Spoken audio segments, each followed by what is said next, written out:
Hey everyone, welcome to You'll Probably Agree. Today with me is Mark the Movie Man Crosscheck, and today we're not feeling the love in the air for these movies that the rest of the world is. I'm going to give my thoughts on my film, which is Ferris Bueller's Day Off, and uh, That's just that's wow. yeah, I kind of well, it's you might be disappointed in what I have to say, Mm, and it might be because not a negative opinion, but more because it's more of a boring opinion. But I did rewatch La La Land, and I will say when I saw that movie, I did like it quite a bit, and I remember I saw it on a double feature with Fences. oh, So okay. when Fences put me to sleep, La La Land sort of woke me up, and uh, I I will say I quite enjoy it. It's whenever I see a musical, 99.9% of the time, I can't remember any of the songs in it. They just they just go in one ear out the other. But with La La Land, I'll always remember City of Stars, and probably because they play it like repeatedly throughout the whole movie. I uh, I use the term musical loosely with La La Land, but anyway, yeah, wherever you want to start, sir. yeah. But I mean, La La Land is one of those movies where I think it's more remembered for its Oscars fiasco than it was for the movie itself. With that compared to Moonlight that year, I think La La Land was the better film. Mm, Moonlight was okay, but it felt like an Oscars checkbox. Like, okay, we have mixed races, we have a gay relationship, we have oh, it's a period piece, it's got to be in the 80s, and then we fast forward to today, and like Moonlight was really good until like that second-ish to third act where you just mm. like cut to the dude as an adult, and then like we know where this is going, but it's like we needed like a 30 to 40-minute buildup for him to say, "Oh, you're the guy I do, and I love Yeah. you, and you're the like." Yeah, we know. We don't need this much of a buildup to get here. La La Land, it moves pretty well. There are some musical numbers where I have to say I'm watching it. I'm like, what was the point of that? Like, but at the same time, I kind of like the fact that it's a musical about the old Hollywood era of musicals, kind of like how The Artist was about how the silent era of movies moved on to the talkies. But I appreciated it for what it was. I rewatched it. I didn't like it as much as I did the other time, but I still appreciated it. Was it the best picture that year? Probably not, but that year was a pretty slow year for movies from what I remember. But Mark, take it away. What makes you Well, eh, let's not say hate, but this was yeah. one of those that a lot of my critic buddies around that time were just talking about it because some folks saw it early at press screenings or one of the bigger festivals because I think it made the rounds at like it was like at Cannes and South by Southwest, and it was making the big festival run and getting the buzz. And younger YouTube reviewers were just enamored with this movie, which is I'm not faulting them. Again, you like what you like, as our good friend Don Shanahan would say, and so I don't fault anyone for really enjoying this film. But even though I try not to let hype build up some expectation for a film, even subconsciously, you'll get that. So I go into La La Land and I'm like, okay, well, a lot of people are talking about, this is going to be the movie of the year and all of this, and Gosling and Emma Stone and all that. I'm like, okay. And it's a musical, and I love musicals. I think some of the modern musicals are really, really classics. I mean, especially, way back, the one that really started the trend back, Moulin Rouge, and then The Greatest Showman. While people may not agree with the subject of The Greatest Showman, it's hard to not admit that the music in it was so memorable that it's regarded as a very highly regarded soundtrack. Those songs in there, you still see people remaking them and singing them today, and really enjoying the soundtrack. You don't hear so much about that with La La Land anymore. But when it opened, I'm like, okay, we get the musical number with the what is it, the 405 freeway or whatever, the Yeah. big opening. I'm like, oh, okay, we're in on this. And then we get another musical number. I'm like, okay. And then La La Land seems to forget that it's a musical. We get a dance number in here that's an ode to American in Paris, the one that you see in the poster where they're dancing under the lamp and that, and it's very much an American in Paris ode. But like for at least 2/3 of the film, yeah, there's a musical number or two in there, but it doesn't feel like a real music. It starts off strong, but then it's almost like it forgot it was a musical, so it turns into this rom-com drama. And I know it's about your dreams and that, but I did not see it. And I love Emma Stone. I'm an Emma Stone stan. I'm not a big Ryan Gosling fan. And I kept noticing how small his ears appeared to seem in there. I don't know why that was a thing while I watching it. But when I watched it, I go, wow, his ears are small. And I think because you couldn't hear the music as much. Yeah. I think too, I didn't buy into his character. It wasn't so much his performance, it was just the writing of his character. I didn't buy it. And if you don't connect with his character, that makes it a tough climb for this movie, because a lot of it relies on him and the relationship between him and Mia, his Sebastian and Mia. And I just didn't buy into his character. All I saw was Ryan Gosling saying his lines. It felt like he was kind of going through his lines, and maybe the director was trying to have him be more subtle in his performance. But for it also being supposedly a musical or sent up to musicals, I just didn't. I was like, I'm like sitting to Mia, Emma Stone's character, going, you could just do better. Just why? Yeah, one major problem I had with La La Land when I rewatched it is that I felt that Ryan Gosling's character was kind of a pretentious douchebag in it. Sebastian was, because like when he first runs into Emma Stone, I mean, granted, he gets fired from his job. He doesn't want to talk to her at that moment. Yeah. But then he runs into her at like some Hollywood party and she requests some song that he doesn't like. And then he approaches her and he's like, oh, how could you request this song? I hate this. It's like, she was trying to talk to you. Why are you being an ass? I mean, and that's the thing is, I kind of get what they're going at, that he was an ass, and it's supposed to be kind of him meeting her kind of changes him to look at things in a different perspective and whatnot. And he has his love for music more so than humans. And again, I get all that, but when I came out of it, I was just like, that, I was just like, this is the thing that a lot of like, especially the YouTube review-averse was just exploded over. Oh, la, la, la, and again, mad props to them. But for me, I just didn't see it. And I even gave it a second watch. And I tell you, where it really loses me is here you have this multi-million-dollar production, and they do this one scene where it's a long tracking shot that must have been shot with a phone, where they go into a pool, and it looks so badly shot. I didn't feel like I was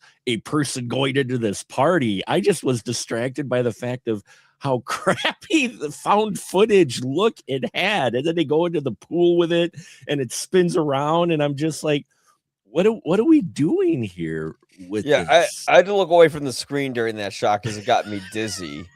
That was probably like the most forgettable musical number in the movie, because they're singing something like In the Ground. I don't remember. And they're at a party, and I had no idea what the point of that song even was.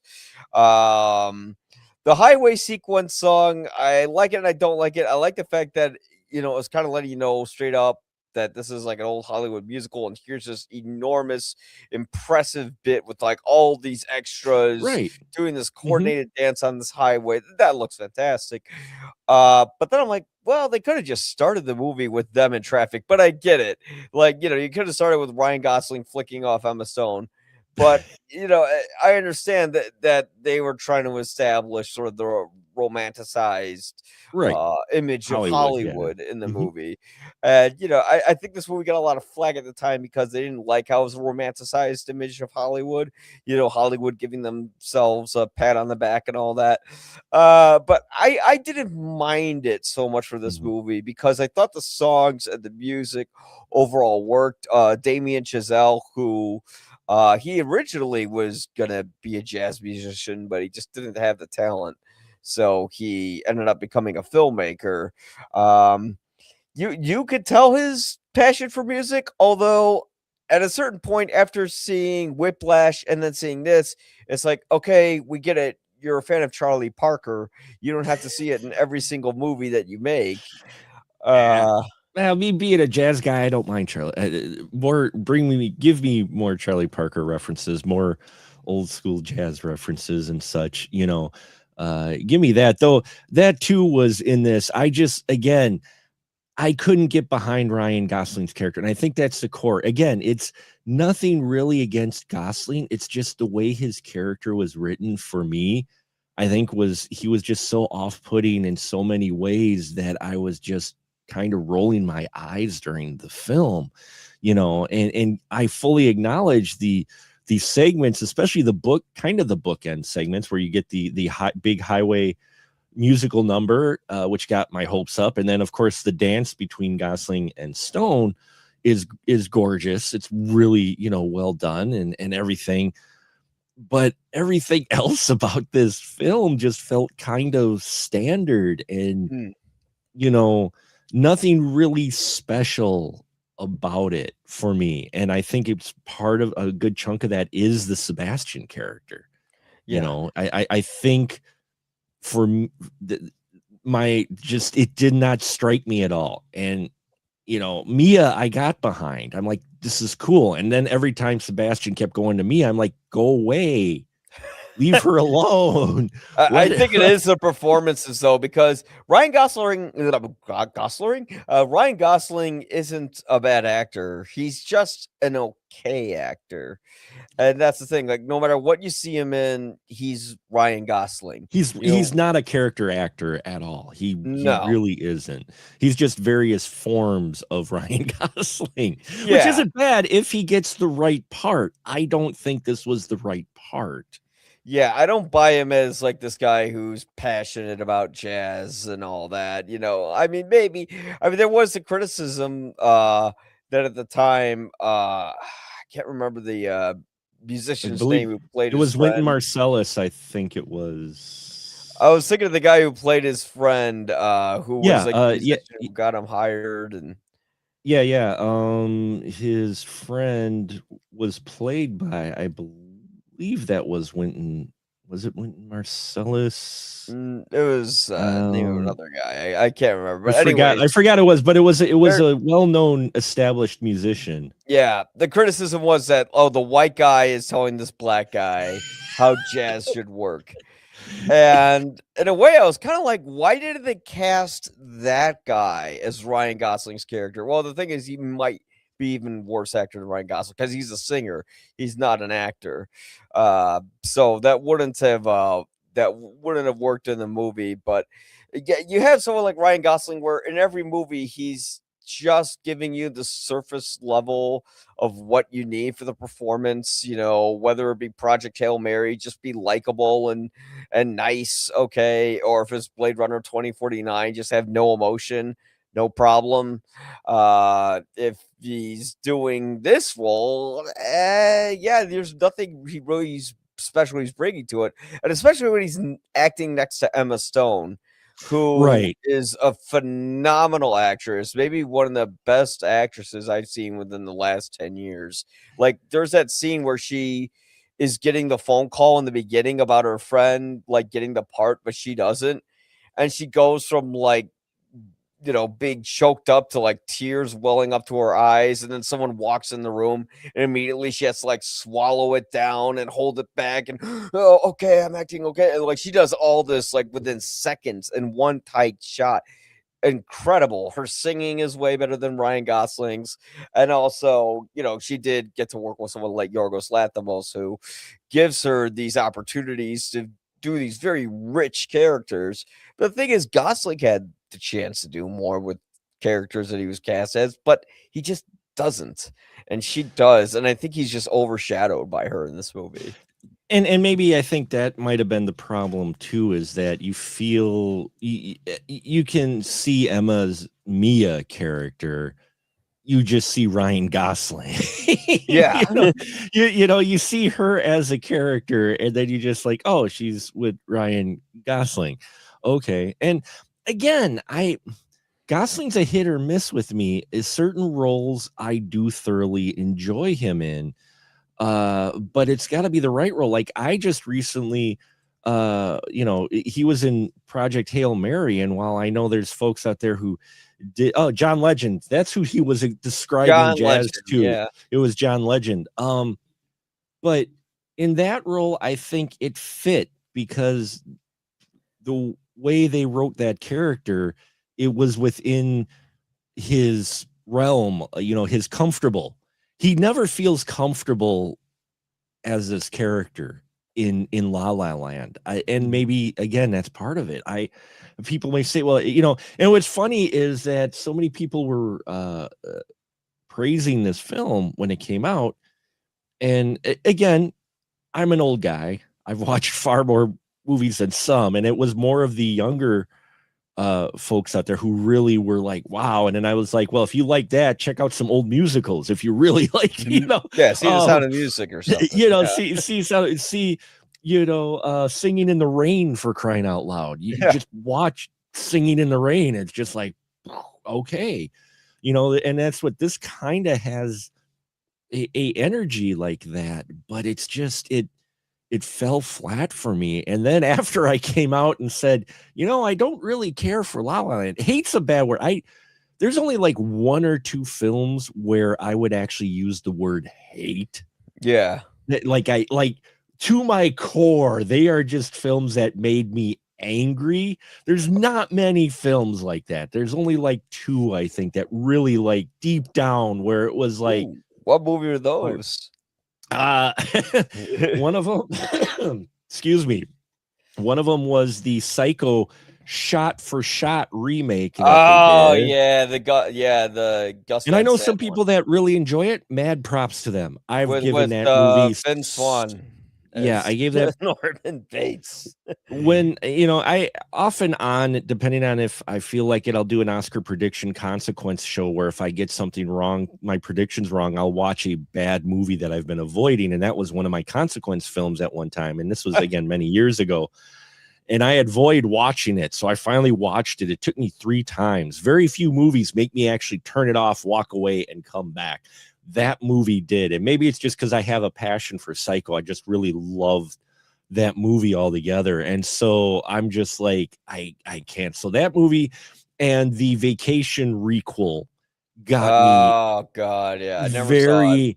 very angry because again, being a Gen X guy, and don't get me wrong, it's not like I revere like there, any movie really, but just it felt like they completely missed the point of the original with Vacation. Like the actual spirit of it, it just felt like that. And, in here with La La Land, yeah, I know it was a send up to old musicals, but again, look at how many actual musical numbers are in here for it to be a musical. Mm-hmm. Not as many. I don't count the performance on stage moments. I'm talking about like where the song is actually moving the plot, that's there's a number of different ways you can do a musical, but where there's really the song moving the plot, that's the ones that I really enjoy. Yeah. And this one just wasn't it. I rarely see those with musicals. Like if you look at the running time for most musicals, they're pretty long movies, and it's like, why? And it's like because you have half plot and then you have characters, screwing around for 5 minutes singing some song, that could have been explained in one line of dialogue. And La La Land, I didn't, although it played like the same song again and again and again, and it was limited on songs. I like the fact that it didn't have as many songs Ah, because, like, yeah. it wasn't something like Les Miserables, where it's like 3 hours of wall to wall music. Mhm. At least here, it like knows where to stop itself. It knows where to properly insert the song.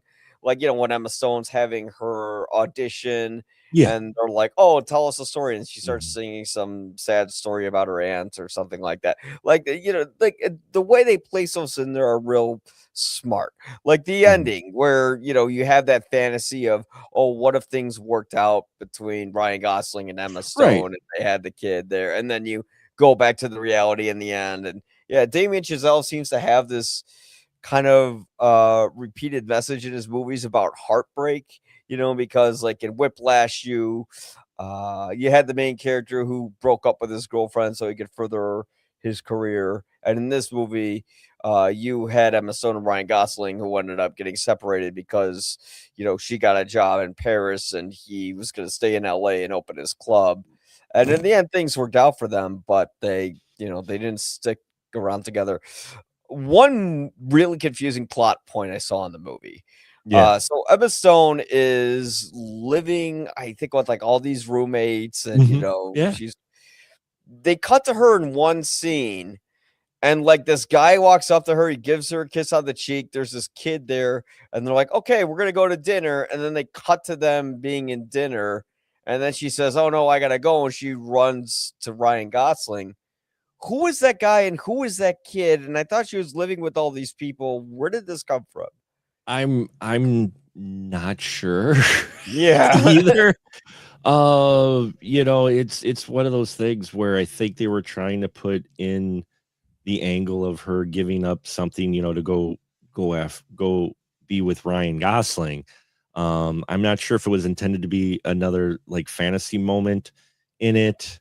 It's hard to say what they were going for with it. But again, that's where I was at, was where I'm like, some of these moments completely make sense, especially if you're doing this send up to musical. But the story through line with it, some of points just your head scratching a bit, going, what? Or like you said, some of the songs you're like, yeah, they're stage performance songs, but are they actually adding to the movie, the plot? I mean, a really good musical, if you enjoy musicals, which I know you mentioned you're not a really big fan, but for musical fans that I talk to, the ones that they really enjoy are almost wall to wall music, to where the music is the main, almost like an opera of sorts. They don't have to be completely, but there's got to be a lot more musical numbers. I mentioned Greatest Showman is one of those, to where it has some quiet moments where there isn't music, but at the key plot moments, at the key moments, there's always a musical number that involves what's going on with your characters, Mhm. usually. Um, and that's what, or Moulin Rouge, for crying out loud. Moulin Rouge, yeah, it's at an entertainment palace, so they have musical numbers, but even those musical numbers that they're doing relate to the plot, even though what you're seeing and within the movie context, it may not be specifically for the story, what's being said and how things are playing out. You're like, oh, this is actually a kind of meta reference almost to what's going on in the real in the narrative itself. And in here, it just stumbled for me with La La Land. And again, maybe it was bigger with a lot of the younger audiences, because one of the leads, it is about following dreams and that. But also, if they don't watch a huge amount of musicals, they went for Ryan Gosling and Emma Stone. And if this is your gateway musical, that's cool.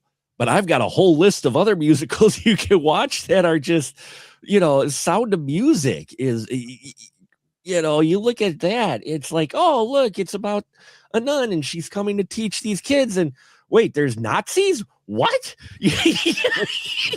And, Mhm. and then you're like, wow, okay. Yeah.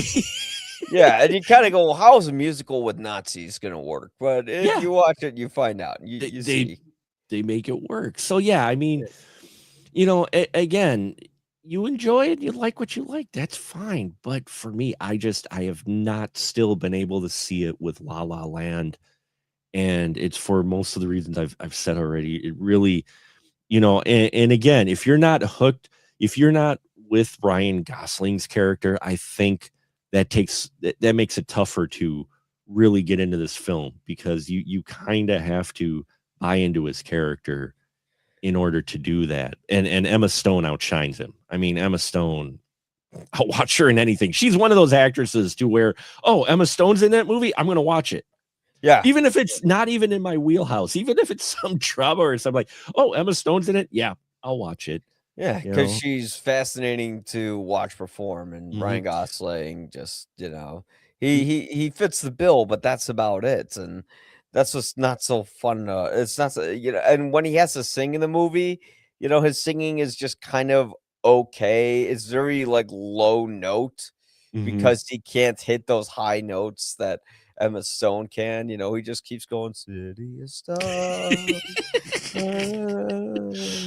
He's more mumbling almost, or Yeah. whatnot, and yeah, there were just so many things about it that came up short for me that by the end I just couldn't see it. And I usually restrain comments or whatnot with people when they were high praising it. I'm like, yeah, okay, you go. But when I did post about I didn't care for it, suddenly a number of people came out of the woodwork going, yeah, me too. I can't say anything though about it because like, It's like me I with get sinners. Yeah. you get jumped on, Yeah. That's the and mob mentality behind movies. I hate that when it's like everyone loves it and then you're the one person who doesn't like it, or you don't like it enough and everyone doesn't like you for not liking it enough. yeah, I mean, so there's that, but it just felt like I was really in the far minority. There's another movie out there that I'm in a far minority, but our good friend Ian Simmons and I are in our own little corner box, and we'll say, yes, we enjoy this film, but we'll die on this hill, and that's Star Wars: The Last Jedi. That's one that everybody hates that he and I both actually agree on and enjoy quite a Well, bit. every critic likes that movie. Every audience member doesn't. It seems like that. It Yeah. really seems like that. And Yeah, because all my critic friends love The Last Jedi, and when I saw it, my friend described it to me. He said I looked like I was turning into Gollum, like I was just having the most visceral, angry reaction to the movie when I was watching it. I think it was the moment Luke tossed his lightsaber, because the day before I saw the well, that was movie, Force Awakens. That was at the end of Force Awakens. Or you mean again when they opened with that again? when they That opened same with it, scene. Oh, yeah. okay. Yeah. Because they build a whole movie towards a joke, and I just didn't it's like, if they were gonna have him reject the lightsaber, fine, but the way they, like, tonally push the camera in on Daisy Ridley, and then they cut to the wide shot, and they, like, abruptly stop the music when he throws the lightsaber, like it's a record scratch moment. I was like, "No," like, See, and you I didn't mind that.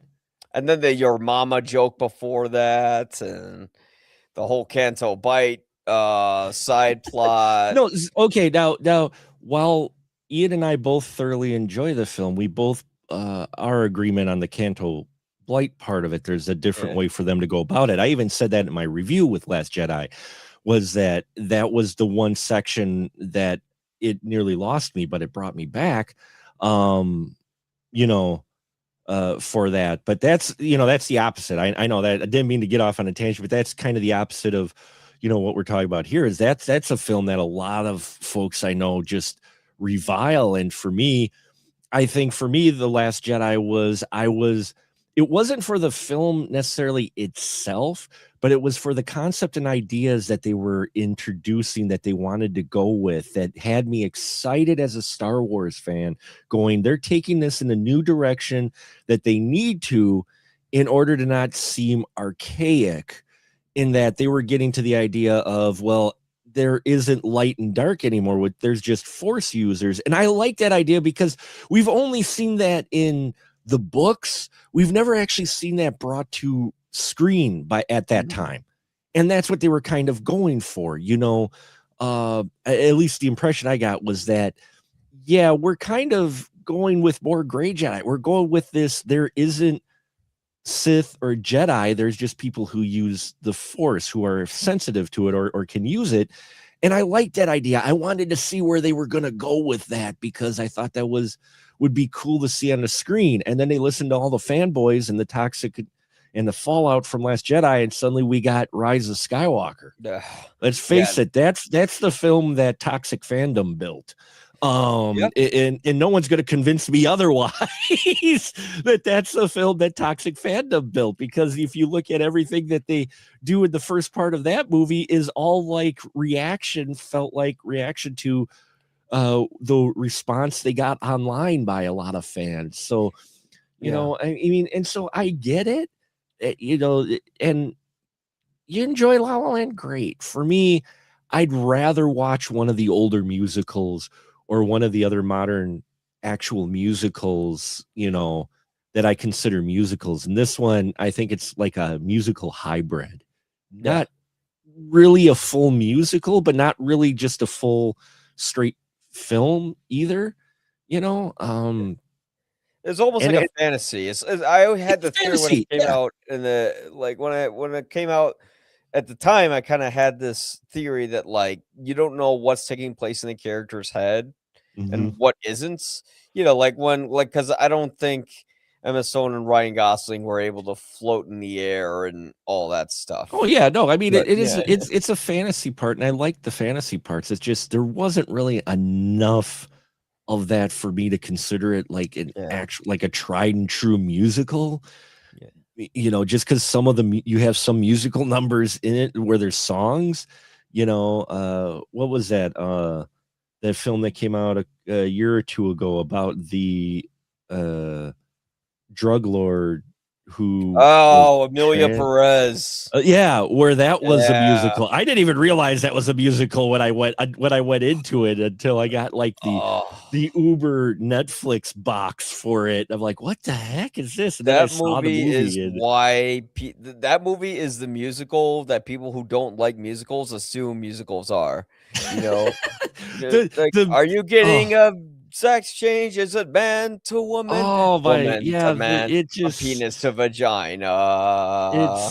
It was that was what to where that was more of a musical though than La La Land. See, you know? I think that's why I liked La La Land was because it didn't feel like a musical. It wasn't just bombarded with like song after song after song. It like let itself breathe and let the story breathe for a bit and develop. And when it gets to that third act kind of heartbreak thing, I thought it was beautifully done. But again, I totally understand like why it wasn't your thing, especially if you're a fan of musicals. I'm not. So probably musical fans saw this and they're like, you know, shaking their fists saying that's not a musical, you know. and I'm going, let's music, great. And I think that's why it appealed to a lot of people who maybe don't watch musicals normally, but they went for Emma Stone, Ryan Gosling, the pairing, because it looked really cool. I mean, it had a great promotional campaign, and that poster is beautiful. It's one of the best modern movie posters to come out for La La Land. I love the poster in that. It was like, but if you're not familiar with musicals, it's a good intro to musicals, especially like I said, the final act, which was definitely which I even think they talked to the director on, saying that he was inspired by American in Paris, because American in Paris has this long dance sequence like that, this whole fantasy, and it's fantastic. It's so well done.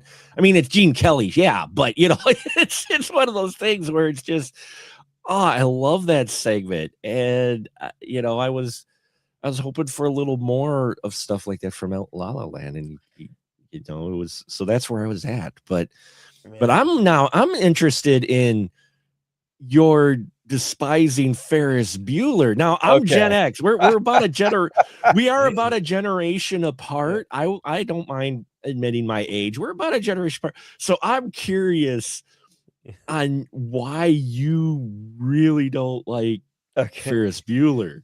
So I gotta hear this. Where the disappointing part comes in. I Mm. rewatched it and I don't hate it anymore. I Oh, just okay. find it to be mediocre. Mhm. Um, but the reason I hate this movie or hated it for so long was because I'll never forget the day I saw this movie. I grew up in the same neighborhood that basically John Hughes movies take place in. Mm. You know, like a lot of rich, white, privileged kids, Vince Yeah. Vaughn, who basically didn't know how the world worked. And a lot of these kids who I would go to school with would brag about how much money their parents are making Mhm. and how they can get away with whatever they want and would basically do whatever the hell they wanted. And one day I was at this get together, me and a bunch of other kids, and they finally turn on Ferris Bueller's Day Off.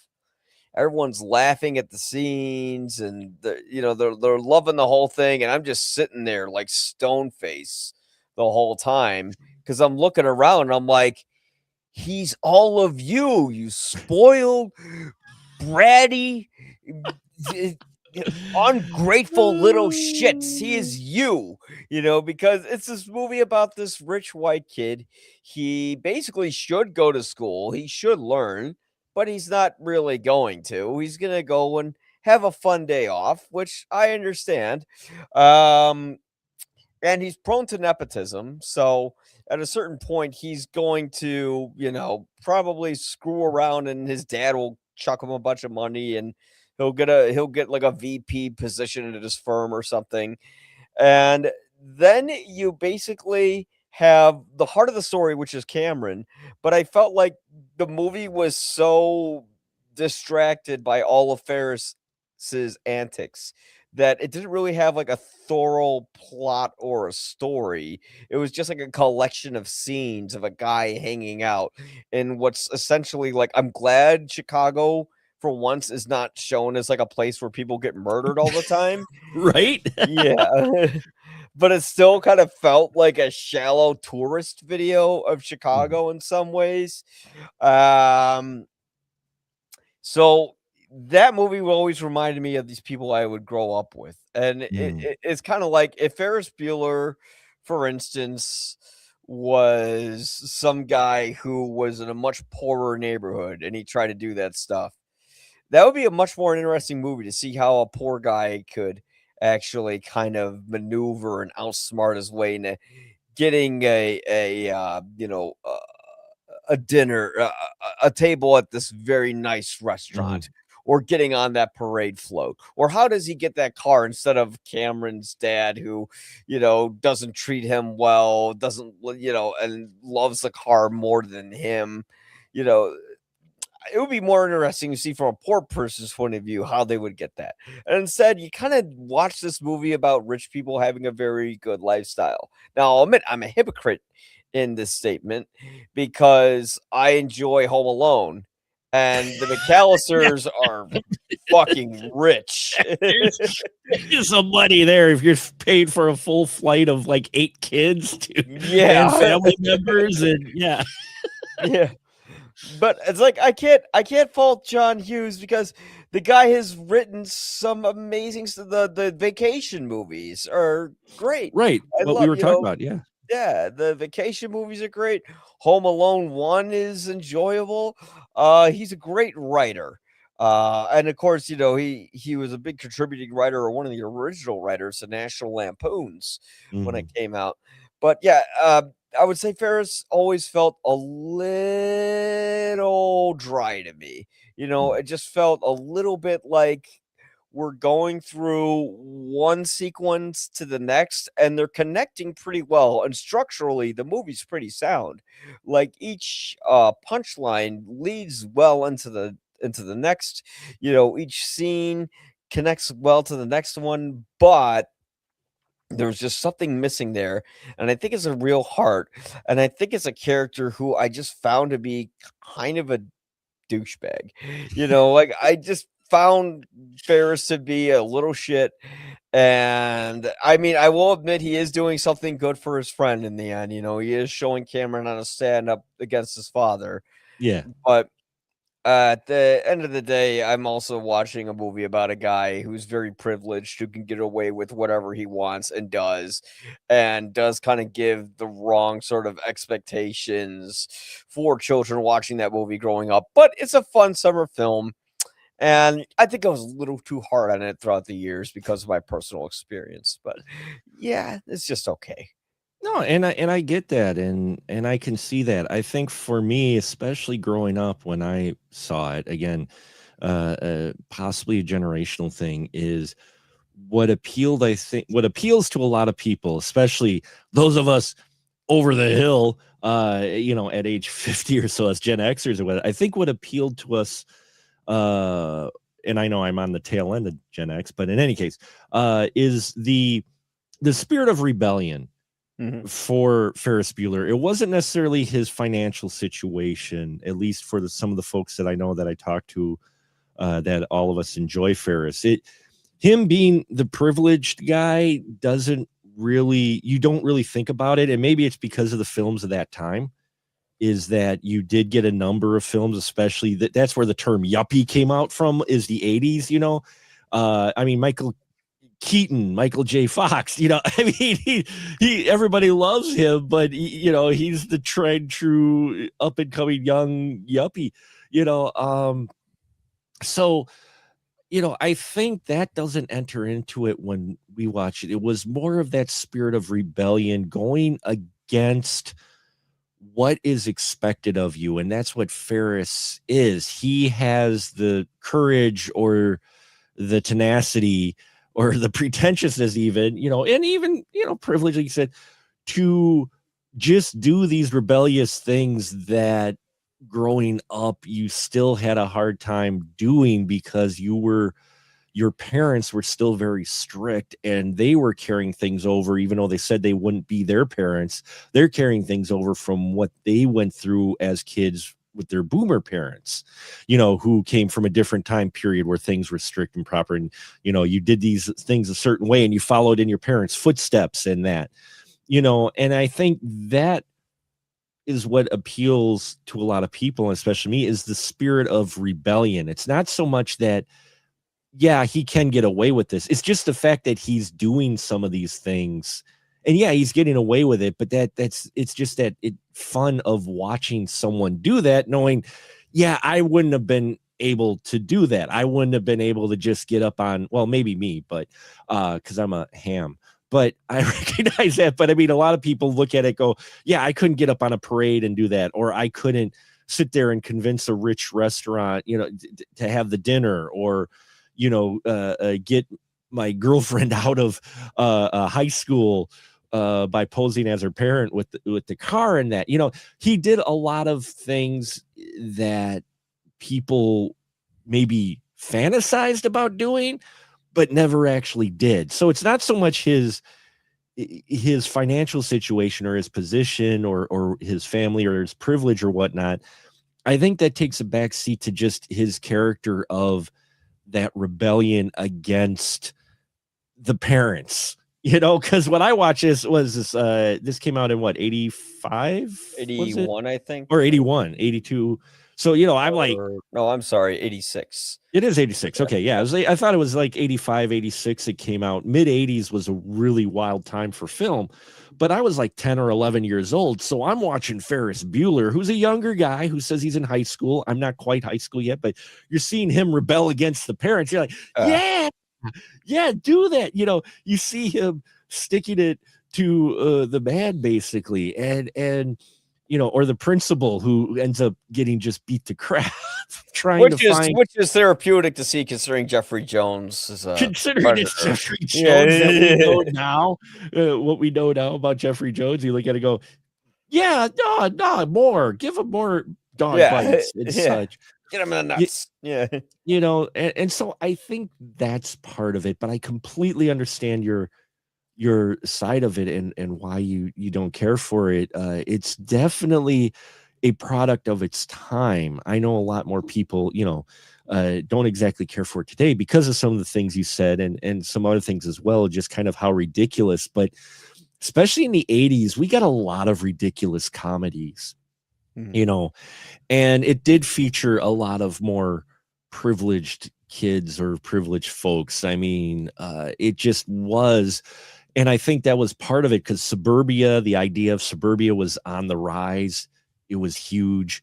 And to see folks like see people who are in that situation act rebellious or act bad or act, it, I think that was a little bit like, oh, okay, yeah, that's cool because these kids are doing really bad things. So that makes you feel kind of good that they're doing bad things, even though they're in this privileged area.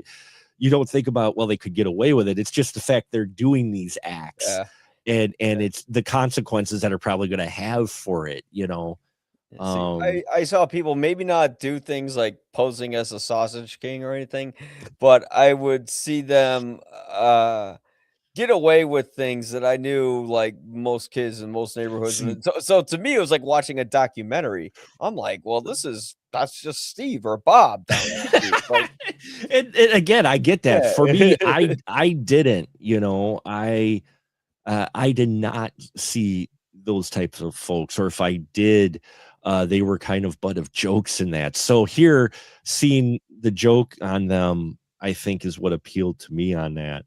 But I can understand being in that situation, see that going, no, no, that's just what are you laughing at, Bob? That's you. You just Yeah. you like that last week. Yeah, It yeah, and and the thing is, I can see from your perspective how, as a kid, it's great. It's a great movie. It's like John Hughes really knows how to write like kid empowerment films.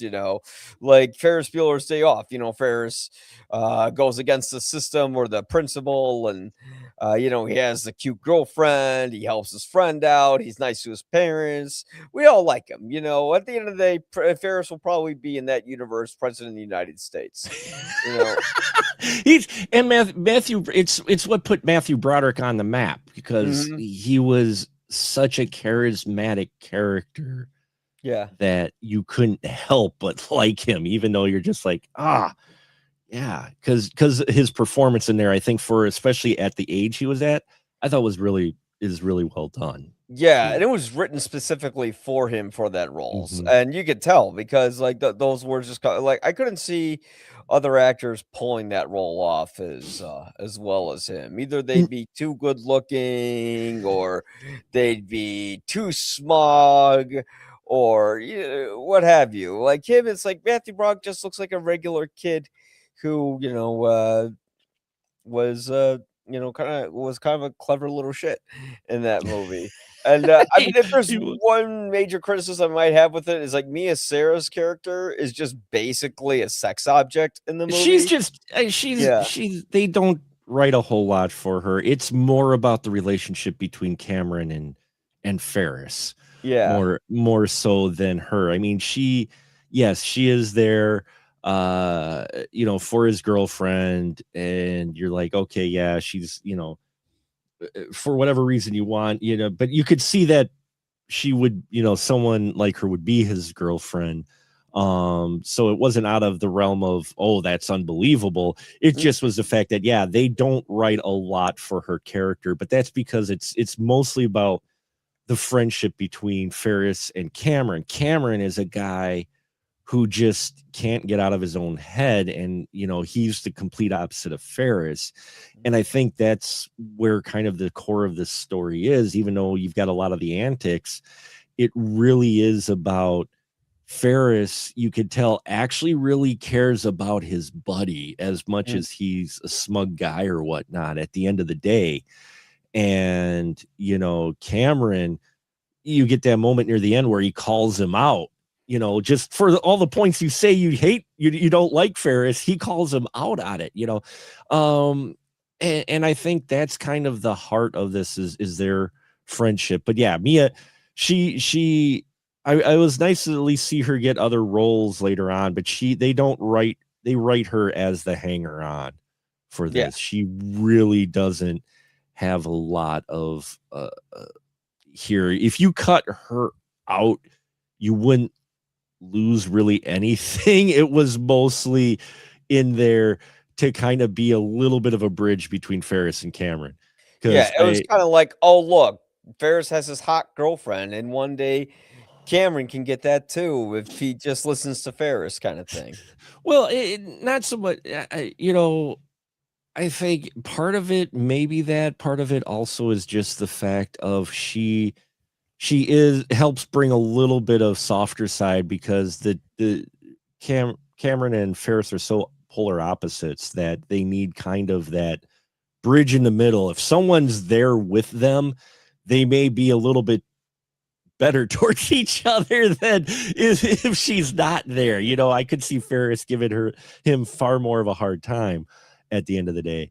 But you're right about John Hughes. John Hughes, he did have his finger on the pulse of the youth of the 80s. And I can say that because, this Breakfast Club, I mean, Breakfast Club, I love that movie too, and it's like he somehow found a way to speak to that up and coming youth, the teens, as we were growing up. And for me, Ferris Bueller did that, but it's definitely a product of its time. So I can I can see for sure, depending on your situation or especially just age, coming into this going, it was all right.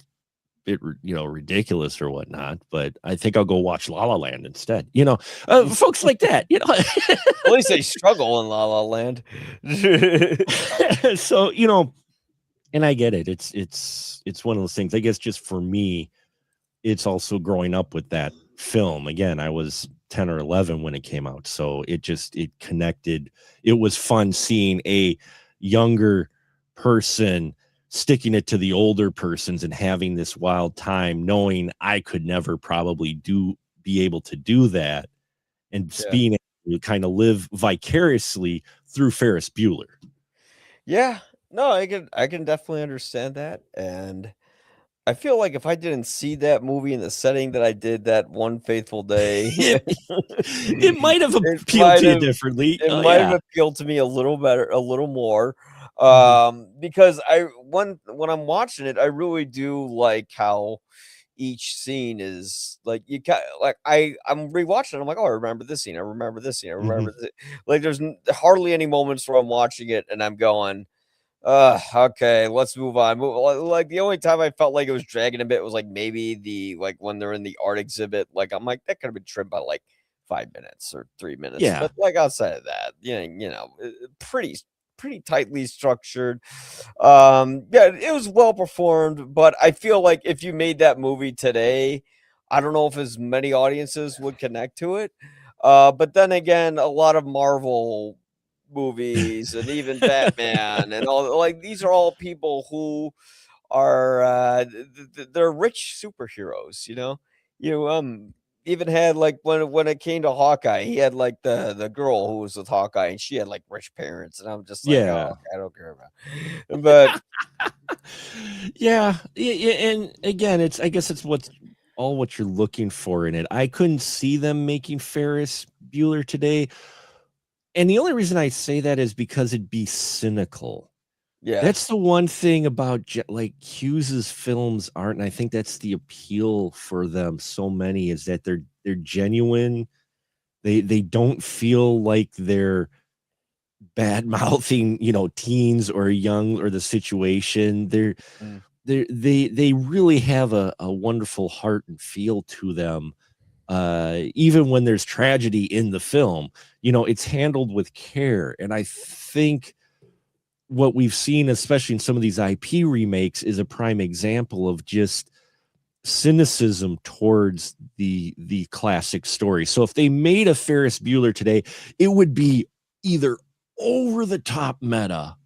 It'd probably be over the top meta, whereas Ferris had just the right amount of fourth wall breaking, or it'd just be cynical to where, yeah, look at, it just total, like what you ended up getting in Vacation, which God, no, they could make a Ferris Bueller movie about his son who does the same thing. Oh, God. They would, that's how they would do it. That's how they would do it. They would get it to where they'd probably get, him to play someone to play his son, and him being the dad.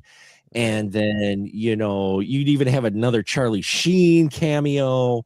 Uh, maybe find out that Charlie Sheen's character ended up marrying, Jennifer Grey's character. I mean, that's Yeah. another thing too, is the cast, the young cast in the Hughes films, especially like Ferris Bueller. Those folks would go on to be, very popular and very talented actors. And proving that they were young when they were young, they were actor, but it would carry them through, most of them, not all of them, but most of them in their career. You'd be like, oh wow, but yeah, no, I totally get it with Ferris Bueller, but I guess for me, it may be a generational thing more than anything. It might be. I mean, everyone I know who I grew up with loves that movie, Well, they see but themselves in that case, what you were yeah, saying. So, yeah, they see I didn't see, themselves, and I was the one poor guy living in that neighborhood, you know? and whereas I didn't see myself, but I saw the person that I wish I could be. And Yeah, that was kind of the mentality, I think, around that time too, is that you saw the person that, man, I wish I had the balls to do that, or I wish I had the confidence to be able to do that, knowing that, yeah, no, I probably wouldn't. I'd try yeah. to pose as the sausage king, and yeah, no, I'd fail miserably and be washing dishes. Yeah. Yeah, exactly. He'd be in prison, but yeah, I mean, like, I just keep imagining if Ferris Bueller was black, how different that movie would be. You know, they'd probably throw him in prison. They'd be like, "You're not the Sausage King." Why? We know why. But yeah, that's how it was in the Probably. '80s, and that's how it's gonna be again. But yeah, I don't know. So yeah, I But mean, yeah, I I mean, think and it's also a sort of a reflection of the '80s because, after the '70s, America went through hell, and they wanted movies that, it was fun, but it was representing rebellion, but it was still very much sort of like a Reagan era sort of movie. No, it definitely is a lot of the '80s stuff. I mean, showing excessiveness in that. I mean, you get down to a lot of people. I enjoy the original Red Dawn, but I Mm, fully acknowledge, if you look at Red Dawn, it is a completely Cold War fantasy film. And I said mm, that to someone once, and they later, like, "What are you talking about?" I'm like, look at that movie. I'm like, it's a completely, it's American teenagers rebelling against, against the communist invasion of the US. And here we have this group, the Wolverines, who are successfully rebelling against, this Cold War enemy.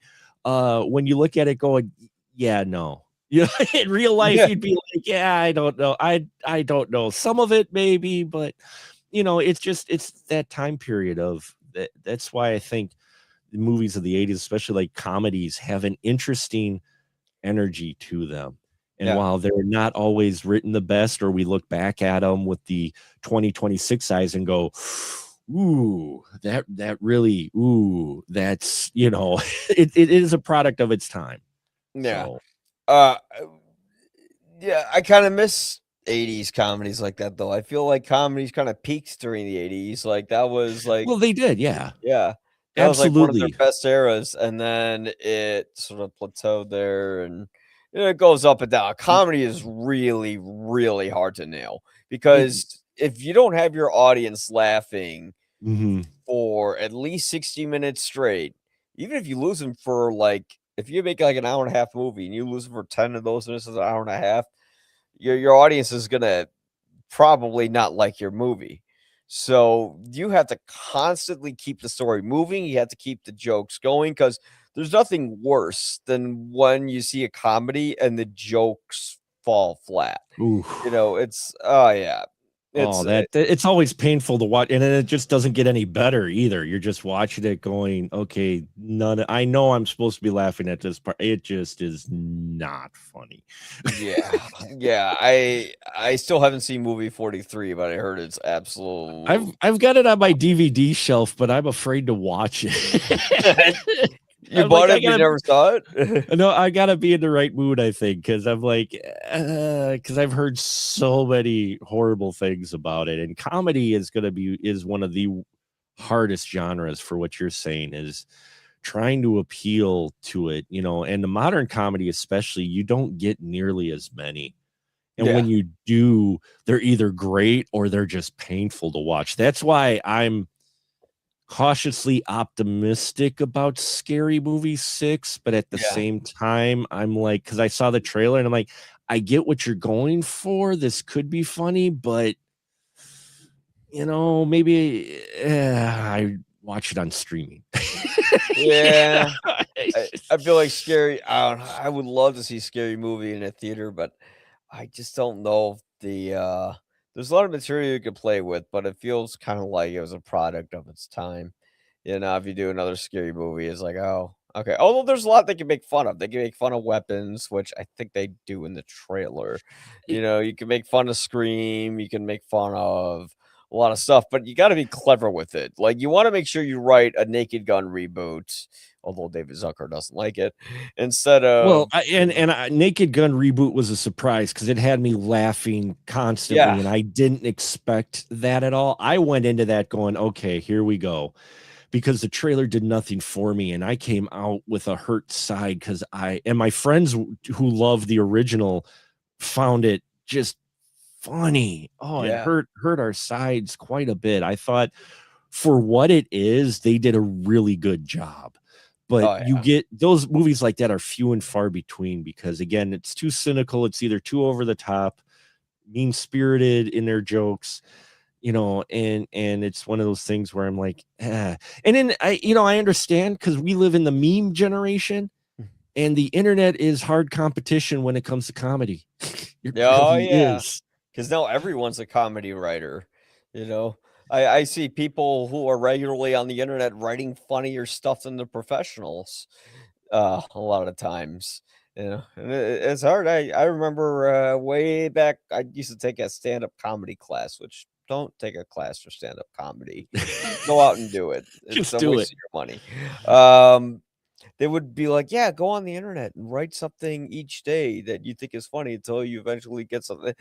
Yeah, you don't have to do that, but, Yeah, I don't know. Well, I he had sort of a point because you could end up kinda seeing what jokes work and what jokes don't, but you don't pay money for a class for that, but, yeah, Ferris Bueller's Day Off, I think it's okay. It's not great, but I think it was a little too hard on it like Thanos was to his daughter, but this movie's, it's a fun little 80s film. I think if you're a kid, you'll love it. If you're an adult, you'll kind of see things more through principal pervert's perspective. Um, nice. but luckily you hopefully won't be like Jeffrey Jones in real life. But Hopefully. yeah, Mark, thank you so much for coming on. If you guys liked what you saw or listened to, you know how YouTube works. Like, subscribe, all that. Until then, we'll see you later on another podcast. And hopefully, you'll probably agree with us. And if you don't, please let us know respectfully why.